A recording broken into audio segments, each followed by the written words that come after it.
আসন্ন বাজেটে বিশেষ বরাদ্দের দাবি শেরপুর জেলার পিছিয়ে পড়া ক্ষুদ্র নৃগোষ্ঠী মানুষের।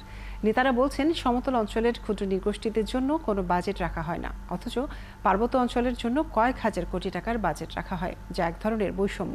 তাই আসন্ন বাজেটে স্বাস্থ্য, শিক্ষা, যোগাযোগ ব্যবস্থা ও কর্মসংস্থান সৃষ্টিতে বিশেষ বরাদ্দ চায় এখানকার মানুষ।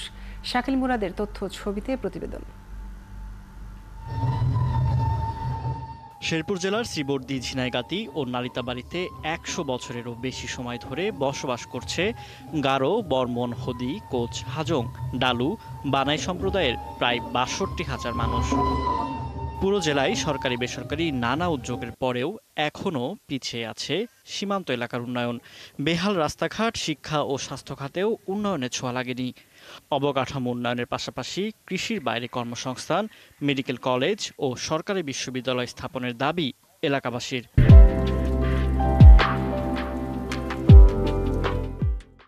হাসপাতালেরও আমাদের সমস্যা, আর এমনও আছে প্রতিটি বাড়িতে আমাদের স্যানিটারি ল্যাট্রিন। বর্ষাকালে একটা সিএনজি, একটা অটো রিক্সা, সাইকেল পর্যন্ত যেতে পারে না। আমাদের এখানে বিশেষ বরাদ্দ দেওয়া হয় শেরপুর জেলার অধ্যুষিত আদিবাসীদের জন্য। ক্ষুদ্র নৃগোষ্ঠীর নেতারা বলছেন, আসন্ন বাজেটে স্বাস্থ্য, শিক্ষা, যোগাযোগ ব্যবস্থা ও কর্মসংস্থান সৃষ্টিতে বিশেষ বরাদ্দ না হলে আরও পিছিয়ে পড়বে এই অঞ্চলের মানুষ।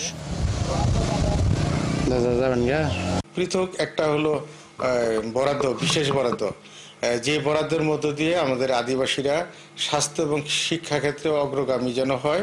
আমাদের সমতল অঞ্চলের আদিবাসী জনগোষ্ঠীর জন্য সংসদে কোনো প্রকার রাজস্ব বাজেট রাখা হয় না।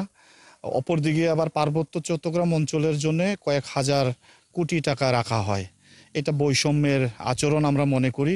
বেসরকারি সংস্থা আইইডির পরিসংখ্যান অনুসারে বর্তমানে শেরপুর জেলায় বসবাস করে ৩৪,০০০ গারো, ১৭,০০০ বর্মন, ৪,৫০০ হদি, ৪,০০০ কোচ, ১২০০ হাজং এবং ১০০ বানাই নৃগোষ্ঠীর মানুষ।